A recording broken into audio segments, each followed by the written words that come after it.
Vince's next big move was to acquire the Southwest Championship Wrestling time slot with USA, which was made possible because the Blanchards couldn't afford the $7,000 per week asking price from the network, despite having excellent ratings on their TV.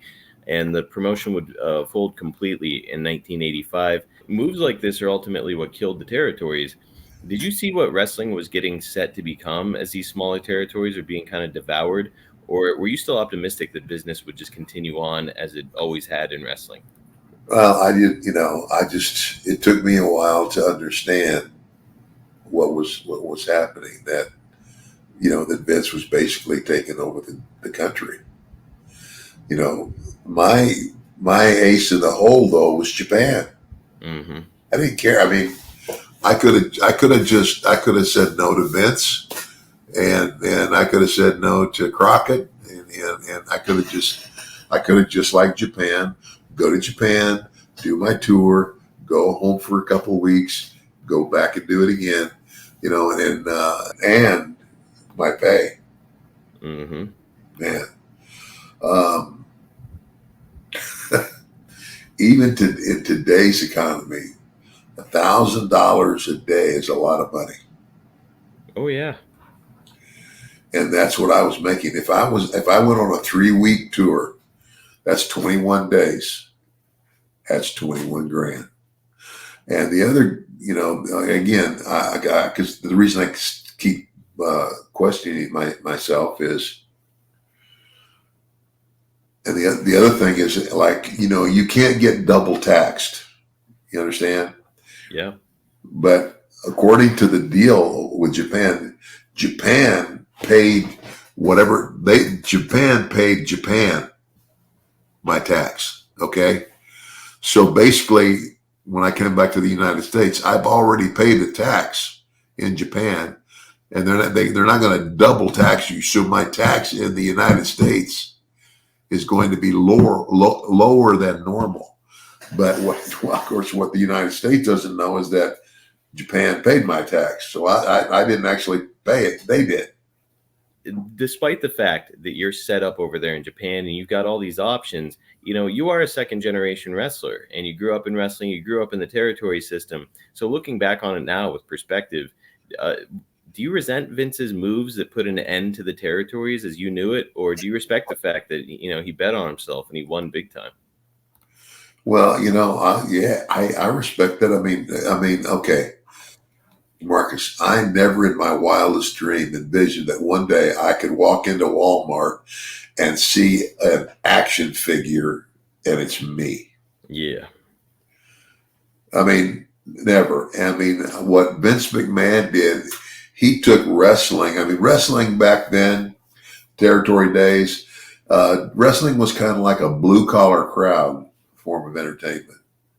Mm-hmm. Vince McMahon took wrestling and made it mainstream. You know, you didn't see a lot of khaki pants and polo shirts at ringside in wrestling until Vince took it and went with it. And I'm not, it's like sometimes I'll be honest with you, I think wrestling would have died.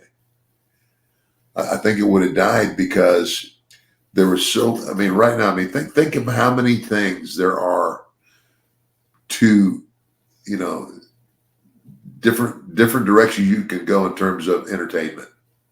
Oh man. There's so Non-stop. much out there now that in terms of where you can spend your entertainment dollar. And pro wrestling, like pro wrestling was like, I mean, pro wrestling started in the carnivals. You knew that, didn't you? Oh yeah. I mean, that's why wrestlers speak carny. Carney and call everybody Marks, just like a carnival Yeah. person would. Yeah. So yeah, man. Yizor Niazang. Is that what is your name? Yep. See, now that I'm training in wrestling, I'm starting to learn Carney. It comes naturally. Um, but no, and I think you make a good point. Probably like guys who are, territory journeymen, they'd probably look at Vince now and say, like, man, fuck that guy. He ruined wrestling, all that stuff. But a guy like you or a guy like Jake, Guys were the beneficiaries of what Vince had done and are Yeah, still beneficiaries today as they're producing action yeah, figures. Kind of yeah. hard to resent the move, right? I'll tell you the one thing. Here's the thing, though, uh, and this is the negative. When you were a young guy, I mean, I grew up in the wrestling business, and so for me to get in was not a hard thing to do, But back in the day, I mean, it was kind of like unless somebody took you under wing, it's like it was very protected, I guess. Mm-hmm.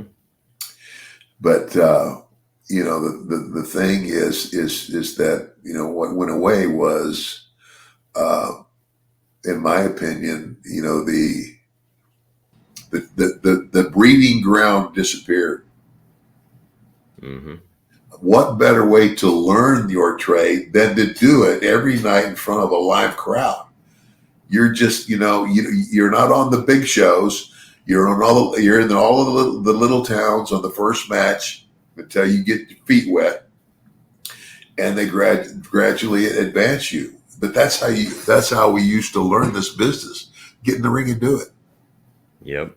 There were no schools. There were no and even now when I go down to and I've been down to Orlando a couple times. I mean, and they're training those guys. They're training them the right way. They're learning how to do the stuff, but they only have the opportunity to wrestle in front of a live crowd once a week,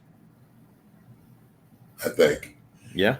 Like on a Saturday or a Sunday or maybe two days. I don't know, but that ain't enough. Because that's where you learn. And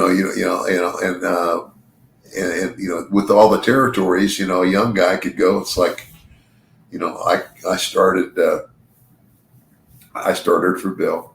I mean, the first the summer between my sophomore and junior year in college, I was a referee in the Amarillo territory. You learn a whole lot by being the third man in the ring. You do, because you can hear everything. You can hear them talking, and you begin to see the psychology, and that was gone. And so then when I went to work the next summer, when Dick Murdoch said, "Hey, I'm going to work for Bill Watts in Mid South," he says, "Maybe I can get you booked and you can start," and that's what I did. He started me. I had at that time I had no real experience. Just put the tights on, get in the ring, and except that I had grown up in the business, and I knew the fundamentals, and we went from there. But that's where I learned, and because you could be in the ring with an old timer, and he'd say, "Okay, let's sit here for a while and make them hungry." And then he started moving everything. Okay, we're going. Here they come. Here they come. Here they come. That's fine. Funny the things I remember sitting here.